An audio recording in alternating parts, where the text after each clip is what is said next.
Х квадрат идің минус 2 дәрежесінің 4 дәрежесі, х-тің 12 дәрежесі, идің минус 10 дәрежесі өрнегі берілген. Егер и 25, х тең 5 болса, өрнектің мәнін есептеңіз. Бұл есепте бар ғой, бірінші ықшамдап алу керек. Иә.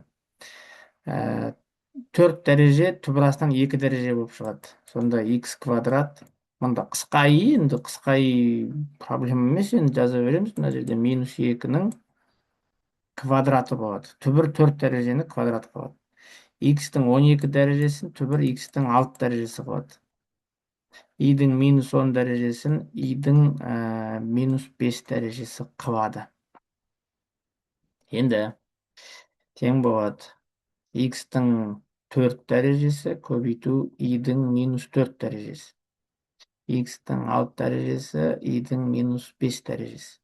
Мынау қысқарып, мынау 2 болады. Мынау қысқарып, мынау минус 1 болады. А минус 1 үстіне көтеріледі да и-дің 1 дәрежесі болады. Астында х квадрат болады. Қысқа и бізде 25-ке тең, сонда 25-тің 1 дәрежесі бөлу 5-тің квадраты. 25-тің 1 дәрежесі 25-ке тең, 5-тің квадраты 25-ке тең. Сонда бөлшек 1 шығады. Б жауабы дұрыс болады.